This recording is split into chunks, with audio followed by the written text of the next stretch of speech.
Israel যুক্তরাষ্ট্রের হামলায় আহত হয়েছেন ইরানের নতুন সর্বোচ্চ নেতা মুস্তফা খামেনি। এখনও বেঁচে আছেন বলে দাবি ট্রাম্পের, স্বীকার করেছে ইরানও। হরমুজ প্রণালী বন্ধ থাকায় দিশেহারা ইউরোপ, হু হু করে বাড়ছে তেলের দাম। অবশেষে রাশিয়ার উপর থেকে তেল বিক্রিতে নিষেধাজ্ঞা প্রত্যাহার করলেন ট্রাম্প। আকাশ যুদ্ধে ইরানের শাসকদের পতন নাও হতে পারে বললেন ইসরায়েলের প্রধানমন্ত্রী নেতানিয়াহু। তেহরানকে দুর্বল করাই প্রধান লক্ষ্য বলে মন্তব্য। তুরস্কে ফের ভয়াবহ ভূমিকম্প, 5.5 মাত্রার কম্পনে ছড়ায় আতঙ্ক। রাস্তায় বেরিয়ে আসে হাজার হাজার মানুষ, নেই হতাহতের খবর। বিশেষ কায়দায় শত শত রানী পিঁপড়া পাচারের চেষ্টা। কেনিয়ার প্রধান বিমানবন্দর থেকে এক চীনা নাগরিক গ্রেপ্তার। বেরিয়ে আসছে চাঞ্চল্যকর তথ্য।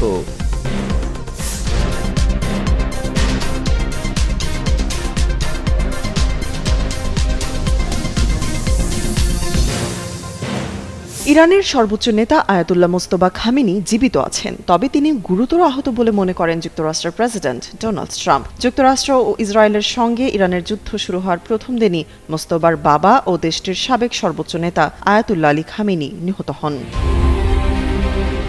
গত রোববার ইরানের বিশেষজ্ঞ পরিষদ মোস্তফা খামেনিকে নতুন সর্বোচ্চ নেতা হিসেবে নির্বাচিত করেন। এরপর থেকে ইরানিরা তাকে আর প্রকাশ্যে দেখেননি। গত বৃহস্পতিবার এক টেলিভিশন উপস্থাপক তার প্রথম বক্তব্যটি পড়ে শোনান। এর আগে ইরানের রাষ্ট্রীয় টেলিভিশন মোস্তফাকে রণাঙ্গনে আহত হিসেবে বর্ণনা করেছিল। গত বুধবার এক ইরানি কর্মকর্তা রয়টার্সকে জানান, নতুন সর্বোচ্চ নেতা সামান্য আঘাত পেয়েছেন, তবে তিনি দাপ্তরিক কাজ চালিয়ে যাচ্ছেন। ফক্স নিউজের দ্য ব্রায়ান কিলমিড শোতে দেওয়া এক সাক্ষাৎকারে ট্রাম্প বলেন, ট্রাম্পের মনে হয় মোস্তফা সম্ভবত জীবিত আছেন। তার ধারণা মোস্তফা আঘাতপ্রাপ্ত হয়েছেন, তবে কোনো না কোনোভাবে সম্ভবত বেঁচে আছেন। স্থানীয় সময় বৃহস্পতিবার রাতে ফক্স নিউজ প্রেসিডেন্ট ট্রাম্পের এই মন্তব্য প্রকাশ্যে আনে। মোস্তফা খামেনি তার প্রথম বক্তব্যে কৌশলগতভাবে গুরুত্বপূর্ণ জলপথ হরমুজ প্রণালী বন্ধ রাখার অঙ্গীকার করেন। একই সঙ্গে তিনি প্রতিবেশী দেশগুলোর ভূখণ্ডে থাকা মার্কিন ঘাঁটিগুলো বন্ধ করার আহ্বান জানান। অন্যথায় সেসব ঘাঁটিতে ইরান হামলা চালাবে বলে হুঁশিয়ারি দেন। তামান্না তাবাসসুম, যুগান্তর নিউজ। রাশিয়ার তেল বিক্রির নতুন সিদ্ধান্ত নিয়েছে যুক্তরাষ্ট্র। নতুন সিদ্ধান্ত অনুযায়ী 1 মাসের জন্য মার্কিন নিষেধাজ্ঞা থেকে অব্যাহতি পেয়েছে রাশিয়া। তীব্র জ্বালানি সংকটের মাঝেই মস্কো থেকে তেল কিনতে পারবে সবাই। বৃহস্পতিবার যুক্তরাষ্ট্রের ট্রেজারি ডিপার্টমেন্ট নিশ্চিত করেছে বিষয়টি। 12 মার্চ পর্যন্ত জাহাজে বোঝাই করা রাশিয়ার অপরিশোধিত তেল ও পেট্রোলিয়াম পণ্য আগামী 11 এপ্রিল পর্যন্ত কেনা যাবে। বিশ্বব্যাপী জ্বালানি বাজার স্থিতিশীল রাখতেই মার্কিন প্রেসিডেন্ট ট্রাম্পের এই সিদ্ধান্ত। রাশিয়ার জ্বালানির উপর থেকে অস্থায়ীভাবে তুলে নেওয়া হলো নিষেধাজ্ঞা। বিভিন্ন গণমাধ্যমের তথ্য অনুযায়ী 12 মার্চ পর্যন্ত রাশিয়ার প্রায় 12.5 কোটি ব্যারেলের মতো তেল বোঝাই করা রয়েছে জাহাজে, যা বিশ্বের 30টি স্থানে পৌঁছাবে। বিপুল পরিমাণে জ্বালানি মাত্র 5 থেকে 6 দিনের সরবরাহ। মধ্যপ্রাচ্যে যুদ্ধ শুরুর পর ব্যারেল প্রতি অপরিশোধিত তেলের দাম পৌঁছায় সর্বোচ্চ $120। 2022 সালে ইউক্রেনে হামলা চালায় রাশিয়া। এর জবাবে দেশটির তেলের উপর নিষেধাজ্ঞা আরোপ করে যুক্তরাষ্ট্র। হরমুজ প্রণালী দিয়ে বিশ্বের 20% তেল সরবরাহ হয়। সৌদি আরব, সংযুক্ত আরব আমিরাত, কাতার, ইরাকে সরু সামুদ্রিক পথ দিয়ে বিশ্বব্যাপী তেল ও গ্যাস পাঠায়। ইসরায়েল ও যুক্তরাষ্ট্র ইরানের যৌথ হামলার পর পাল্টা জবাব হিসেবে হরমুজ প্রণালী বন্ধ করে দেয় ইরান। এতে করে জ্বালানি সংকটের শঙ্কায় পড়ে বিশ্ব।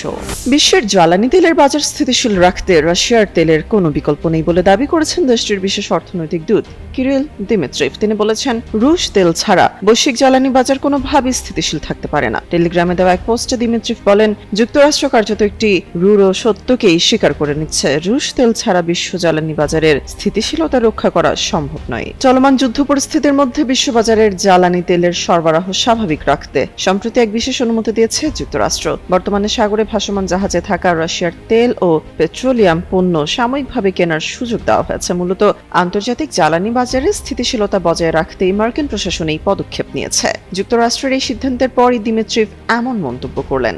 ইরান যুদ্ধের প্রভাবে বিশ্ববাজারে তেলের দাম ব্যারেল প্রতি $100 ছাড়িয়ে 4 বছরের সর্বোচ্চ রেকর্ড স্পর্শ করেছে। এমন অস্থিতিশীল পরিস্থিতিতে বাজার নিয়ন্ত্রণে বড় ঘোষণা দিয়েছে ট্রাম্প প্রশাসন। রাশিয়ার উপর কঠোর নিষেধাজ্ঞা থাকলেও সমুদ্রের মাঝপথে আটকে থাকা রুশ অপরিশোধিত তেল ও পেট্রোলিয়াম পণ্য কেনার জন্য বিভিন্ন দেশকে 30 দিনের বিশেষ লাইসেন্স বা সময়সীমা বেঁধে দিয়েছে মার্কিন ট্রেজারি বিভাগ।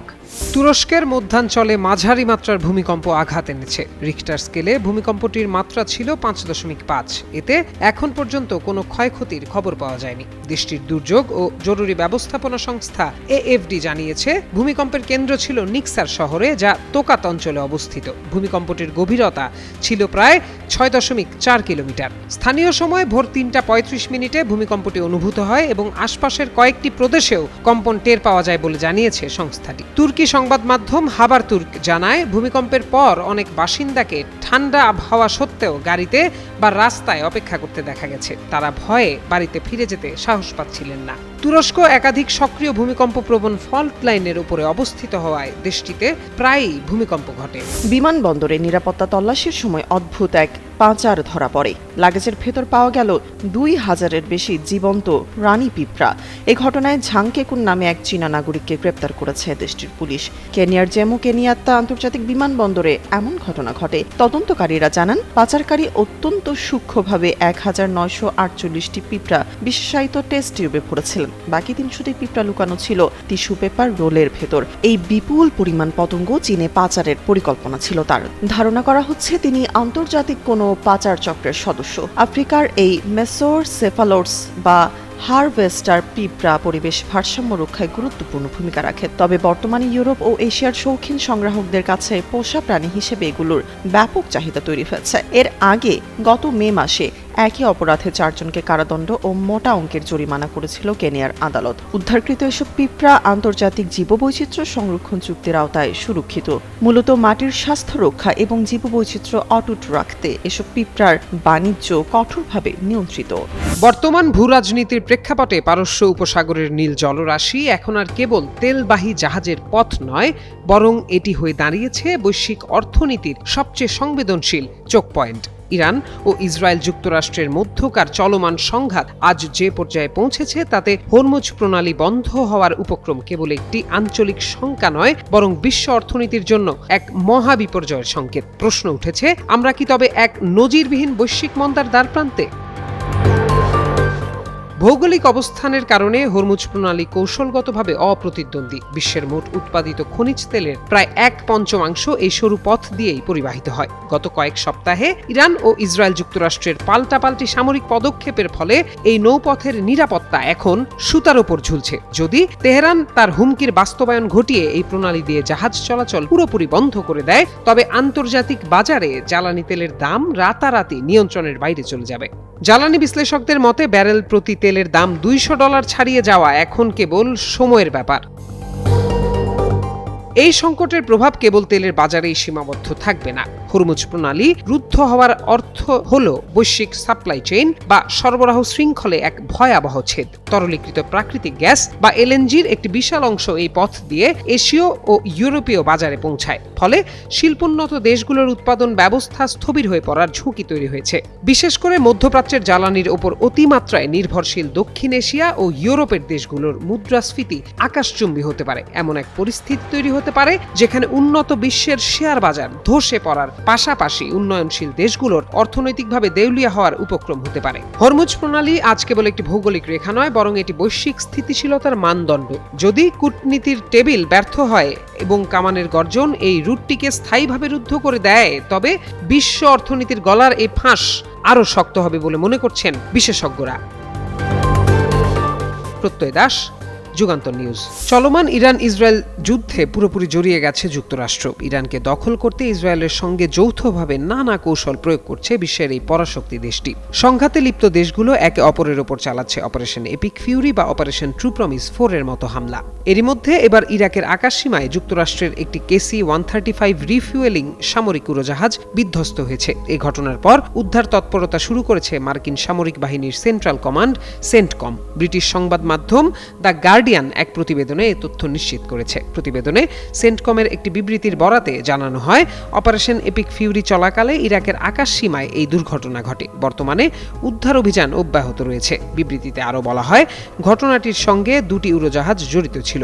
এর মধ্যে একটি বিমান পশ্চিম ইরাকে বিধ্বস্ত হয়েছে এবং অপরটি নিরাপদে অবতরণ করেছে। সেন্টকমের দাবি, এই দুর্ঘটনা শত্রুপক্ষের হামলা কিংবা ভুলবশত নিজেদের বাহিনীর আঘাতে ঘটেনি। সামরিক অভিযানের সময় সাধারণত দূরপাল্লার যুদ্ধবিমানকে মাঝপথে জ্বালানি সরবরাহের জন্য রিফুয়েলিং উড়োজাহাজ ব্যবহার করা হয়।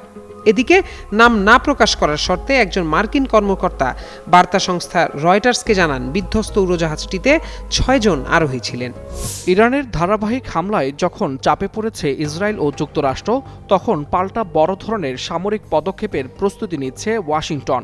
এবার লক্ষ্য ইরানের গভীর ভূগর্ভে লুকানো বিশাল ক্ষেপণাস্ত্র ভান্ডার, যা পরিচিত মিসাইল সিটি নামে, যুক্তরাজ্যের ফেয়ারফোর্ড বিমান ঘাঁটি থেকে। সেখানে ধারণ করা ভিডিওতে দেখা গেছে মার্কিন বাহিনীর B-1 লেন্সার বোম্বার বোমারু বিমানে ভারী বাংকারবাস্টার বোমা লোড করা হচ্ছে। সামরিক বিশ্লেষকদের মতে এই প্রস্তুতি ইরানের গভীর ভূগর্ভস্থ সামরিক স্থাপনায় সম্ভাব্য হামলার ইঙ্গিত দিচ্ছে। ছড়িয়ে পড়া ভিডিওতে আরও দেখা গেছে অন্তত একটি B-1 বোমারু বিমানের অস্ত্র বহন কক্ষ থেকে একটি মিসাইল লঞ্চার সরিয়ে নেওয়া হচ্ছে।